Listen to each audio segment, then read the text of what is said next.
Hello, welcome back to Have Roots, We'll Travel.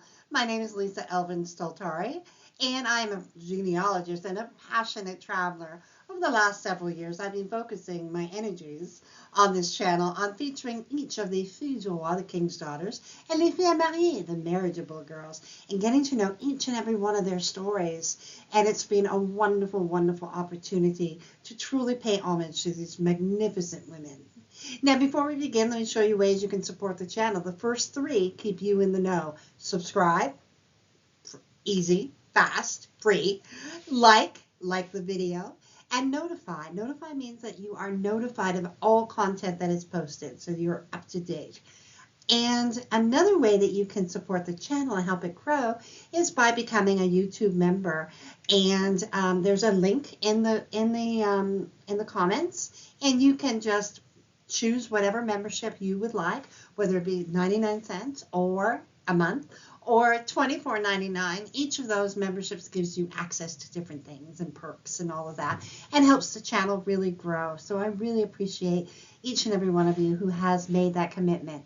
And also, you know that there is a super thanks that you can do for each video. And also, on my actual website, Have Roots Will Travel, there's a PayPal button that a lot of people use as well. So check that out. And without further ado, let's get to know our Filles du Roi, episode 296. Today's episode of Les Filles du Roi is episode 296. Marie Prevost, and she comes to us from a viewer request. I do not have her in my files, so it was a pleasure to get to know her. Marie was born in 1651 in Orléans, France. Her parents were Antoine Prevost and Marie Prevost. And her particular area is found in the Centre Val de Loire region. And inside of that region, we have the Département of Loiret. And Orléans is the capital of that particular department. Now, when you go back and look at Orléans and all that it has done, it truly is a remarkable, remarkable place. It has about 116,000 people, but with the metropolitan area, it's probably closing in on 500,000 people. And it historically has thrived as a major river trade port, and it benefited from the Loire's commercial exchanges. During certain periods, it was also the capital of the Kingdom of France. Orléans is perhaps best known for its critical role in the 100 Years' War, particularly during that siege of Orléans in 1429, when Joan of Arc famously liberated the city. Every May since 1432, the city celebrates her legacy with what is called the Johannic holidays.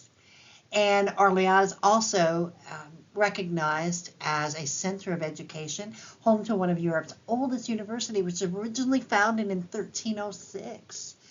And you can feel its influence in things like Île d'Orléans from Quebec, Orléans in Ontario, and of course, New Orleans in Louisiana. The church that she would have been baptized in is called the Église Saint-Paul Notre-Dame des Miracles. And it's a very historic Catholic church located in this city. And its origins date back to the 12th century with significant constructions around the year, reconstructions around the year 1000. And so it actually has its origin even earlier than the 12th. But the 12th is when we kind of like focus in on this is when it really became what it is today. In 1429, during the 100 Years' War, Joan of Arc famously prayed before the statue of Notre-Dame des Miracles in this church, seeking divine support for the liberation of Orléans. Now, you can absolutely see it is the monument to so many things. I think Orléans is one of those places in France, other than Paris and Normandy and that sort of thing, that really, really we need to visit. I need to visit. Definitely a place that holds history and part of the answer to what makes France, France, I think. Marie would arrive in New France on June 30th, 1669, aboard the ship Le Jean Baptiste. This is after her father had passed, and she would come with about 250 pound dowry.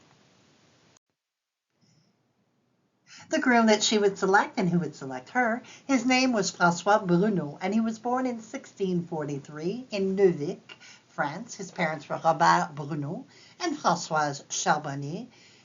Neuvic is found in the Nouvelle-Aquitaine region, and inside of that region, the département of Charente-Maritime that you can see there. Neuvic has about 327 people that live there. And it has a very rich history rooted in both medieval and Renaissance periods. The village's centerpiece is the Château de Neuvic, a striking example of Renaissance architecture, and it played a significant role in the feudal network of the region, particularly during the Hundred Years' War and the French Wars of Religion. The Église Saint-Laurent that you see pictured here dates back to the 12th century, making it approximately 900 years old. It is truly a magnificent structure, and it was officially recognized as a monument in a historical monument in 1948.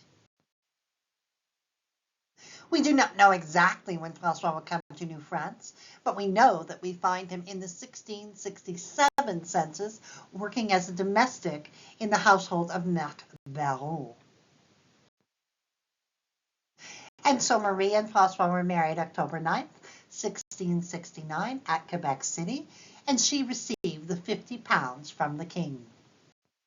They would settle at Ange-Gardien, which is located very close to Quebec City, and Ange-Gardien has a very historical past. It was established as part of the Seigneurie de Beaupré, which is a very large seigneurie during the French colonial time, and its name meant guardian angel, and it reflected the settlers of that time's deep religious roots. The community thrived on agriculture, benefiting from the fertile lands along the St. Lawrence River, and became a notable stop along the Chemin du Roi. Today, Ange-Gardien preserves its historical charm, blending heritage architecture with modern living, and really stands as a testament to Quebec's colonial past. It got its start with Pierre Mailloux and Jean Trudel, who became the first two permanent settlers on September 29, 1657. At first, Mass was celebrated on October 18, 1664, in the house of Jean Trudel, and in so doing, they established that they wanted to have their own parish, and so they were then detached from the Château Richer to become an autonomous parish. It grew very slowly. In 1664, there were only 125 people there, and gradually the funds for a church were collected, and in 1675, a stone church was finally built. So you can see that François and Marie were absolutely among the very first settlers there. They would go on to have 3 children. Marie-Thérèse would marry Nicolas Bénard and would have 1 child who made it to adulthood. She would also have a natural child with Sébastien Brisson. Remember that a natural child means out of wedlock. Matrin Despierres would marry Catherine Chaplet and would have 1 child who made it to adulthood. Catherine's mother was Eleanor Mouillard, a fille du roi, whom we have profiled, and I have put the link in the notes for your interest. François would marry Marie-Madeleine Bourgoin and have 8 children, all of whom would make it to adulthood. Marie-Madeleine's mother was fille du roi Catherine Bassett, who we have not yet done. And so he then married Marianne Lepine, would have 2 more children, both of whom also made it to adulthood. And Marianne's mother was fille du roi Catherine Granger, who we have not yet done as well. Lots of new filles du roi that we have to do. François would pass away sometime between 1677 and 1681. He would have been about 34 to 38 years of age. He and Marie would have been married a mere 8 to 11 years at this point. You can only imagine how tragic this would have been for her. The second groom that would come into her life was Jean Chauvet dit La Jarne. Remember that D means also known as La Jarne. Well, he's from La Jarne, and that's how his little nickname was. He was born in 1637 to parents Vincent Chauvet and Thomas Martin. Now, Nouvelle-Aquitaine is the region that he's from in France, and inside that region, he's from Charente-Maritime, very, very close to La Rochelle, a mere stone's throw away. There are about 2,500 people that live in this very, very small town, but still very historical. And it is actually nearby a very famous Chateau de Musée, which is an 18th century private estate. And it adds kind of like to the historic quality of it. And the church that is kind of like the centerpiece is the Église Sainte-Candide, which dates back to the 12th century. So that gives you an idea of how long and how much it has withstood the time. It is very quiet, very peaceful, absolutely a break from, the busyness of the port cities and all of that. Now, Jean would arrive in New France, we believe, in 1656, and he would make his way through just, he did not get married.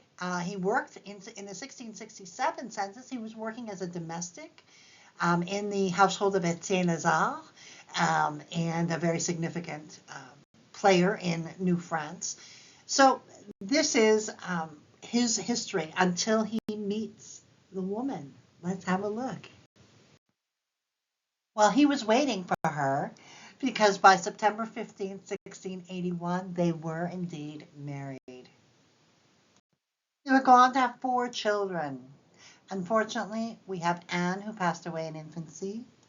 We have Marie-Anne, who passed away at 5 years of age. And we have Jean, who passed away at 16. Their only remaining child who produced descendants was Pierre, who married Madeleine Godet and would have 3 children, 2 of whom would leave descendants.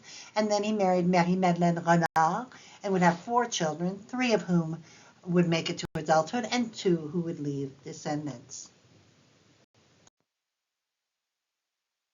Unfortunately, she would have a second death. Sometime in the summer of 1691, Jean would pass away at the age of 54 at the LTQC-CHK, Quebec. And Marie would not have been married, not quite 10 years by then. Just really sad.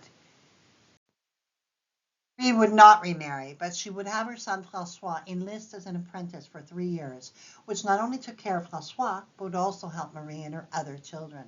Marie would finally rest in peace at the age of 60 in 1711. She would leave us with 31 descendants. What a hard life she led. Some stories that I tell are really kind of sad, and this one was she endured the loss of 2 husbands and passed away at the age of 60. She just gave of herself constantly, and we need to pay homage to women who didn't have it easy, and none of them did, but some of them had it a little bit more challenging than others. So definitely Marie Prevost was one of those. So we honor her memory. We thank her for her gifts, and we are so privileged that she came to our shores and helped produce the tapestry that is Quebec and North America.